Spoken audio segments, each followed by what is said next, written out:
मैं मानता हूँ, 100% मानता हूँ। लेकिन क्या हम अपनी कमियों को नहीं देख सकते? आज भी आप अपने गांव में गणना करिए, जिस बच्चे के पास फीस देने के लिए पैसा नहीं है, प्राइमरी में फ्री में पढ़ाई जाती है, कितने बच्चे जाते हैं पढ़ने? हमारे समाज के कितने बच्चे पढ़ने जाते हैं? इलाहाबाद विश्वविद्यालय, दिल्ली विश्वविद्यालय, बनारस विश्वविद्यालय, लखनऊ विश्वविद्यालय, जितने भी विश्वविद्यालय हैं, उच्च शिक्षा में एससी ओबीसी के छात्रों की सीट खाली चली जाती है। कहाँ चले जाते हैं हमारे समाज के बच्चे? इस पुरस्कार समारोह को देखकर ये बच्चे पढ़ाई से जुड़ेंगे। और ये कार्यक्रम केवल एक ही गांव में नहीं होना चाहिए, ये कार्यक्रम हर गांव में होना चाहिए, ताकि बच्चे पढ़ाई से जुड़े। जैसे मैं उदाहरण बताता हूँ, गांव में प्रधानी का चुनाव आए तो प्रधान जी का धनुष इतना बना दिया जाता है, लोग फिर कर नारा लगा कर कि उसे भगवान समझते हैं, लोग सब लोग साथ में जाते हैं, अच्छा समझते हैं। इसी प्रकार से जब बच्चे हमारे समाज के उत्तीर्ण हो, हमारे समाज के बच्चे सफल हो, तो उनका इतना ध्वज बनाना चाहिए, इतना पुरस्कारित करना चाहिए, इतना सम्मानित करना चाहिए कि पड़ोस का बच्चा जो पढ़ाई नहीं कर रहा है वो देखकर पढ़ाई के लिए और आगे बढ़े, पढ़ाई करे। साथियों, आज ये माता सावित्रीबाई फुले समाज सेवा शिक्षा समिति, ये बोर्ड जो लगा है, इसको देखकर ज्योतिबा फुले जी का एक कथन है याद आया कि शिक्षा बिना मत गई,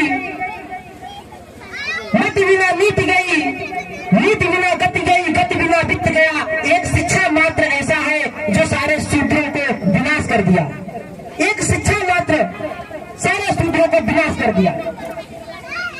आज हमारा समाज शिक्षा से इस कदर भाग रहा है। अभी आए थे 2-3-4 वक्ताओं में, हमारे पहले जो वरिष्ठ वक्ता हैं, अभी तो हम स्टूडेंट हैं, पढ़ाई कर रहे हैं, जो हमसे वरिष्ठ वक्ता है वो लोग बोलकर गए यहाँ पर कमियां शिक्षा, जो शिक्षा हमारे देश में चल रही है, उस शिक्षा पर कमियों को उजागर करके गए। लेकिन मैं कहता हूँ बात बड़ी कड़वी है, क्या हम अपनी कमियों को देखते हैं? ठीक है, मैं मानता हूँ कमी है, देश के शिक्षा विभाग में कमी है, मैं मानता हूँ, 100% मानता हूँ।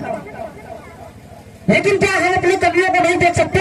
आज भी आप अपने गांव में गणना करिए, जिस बच्चे के पास फीस देने के लिए पैसा नहीं है, प्राइमरी में फ्री में पढ़ाई जाती है, कितने बच्चे जाते हैं पढ़ने? हमारे समाज के कितने बच्चे पढ़ने जाते हैं? इलाहाबाद विश्वविद्यालय, दिल्ली विश्वविद्यालय, बनारस विश्वविद्यालय, लखनऊ विश्वविद्यालय, जितने भी विश्वविद्यालय हैं, उच्च शिक्षा में एससी ओबीसी के छात्रों की सीट खाली चली जाती है। कहाँ चले जाते हैं हमारे समाज के बच्चे? मैं आलोक माही, अभी प्रदीप माही, हमारे बड़े भाई जो माही गांव में doctor B R Ambedkar coaching संस्था के नाम से एक कोचिंग संस्था चलाए थे, वहां पर हम लोगों ने एक मोटे शब्दों में लिख दिया था, जिन बच्चों के पास आर्थिक स्थिति से जो बच्चे कमजोर हो फ्री में आकर पढ़ाई कर सकते हैं। फिर भी लोगों के घर घर जाकर कहना पड़ता था कि आप अपने बच्चों को पढ़ाई के लिए भेजिए। ये किसकी जिम्मेदारी है? क्या ये सरकार की जिम्मेदारी है? सरकार आएगा कहने की आप चलिए स्कूल में पढ़िए।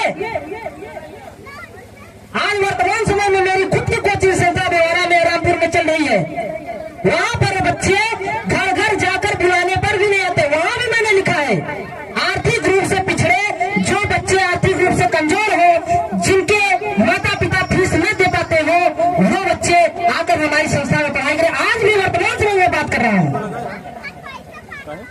लेकिन बिल्कुल इसका ध्यान देंगे। बस एक मिनट, बस मैं ज्यादा कुछ नहीं बोला, यही कहना चाहूंगा, शिक्षा से जुड़िए। अगर पड़ोसी का घर 4 तल्ले का बन गया तो हम बैठकर अगर कमी निकालेंगे रोज रोज, अरे उसका 4 तल्ला घर बन गया, चोरी का पैसा होगा, लूट का पैसा होगा, नौकरी, अरे इससे हमें क्या लेना देना? समाज दूसरे की बुराई करके हमारा समाज भला थोड़ी बनेगा। हमें आज अगर बाबा साहब कहते हैं अरे हमें तो स्कूल के बाहर बैठाया जाता था, तो आज हम यहाँ होते हैं। एक्सक्यूज नहीं, नो एक्सक्यूज, कोई एक्सक्यूज नहीं। अगर पढ़ाई करनी है तो आगे आना पड़ेगा। समय समाप्त है, पहले ही नोटिस मिल गई। बहुत बहुत धन्यवाद। बहुत बहुत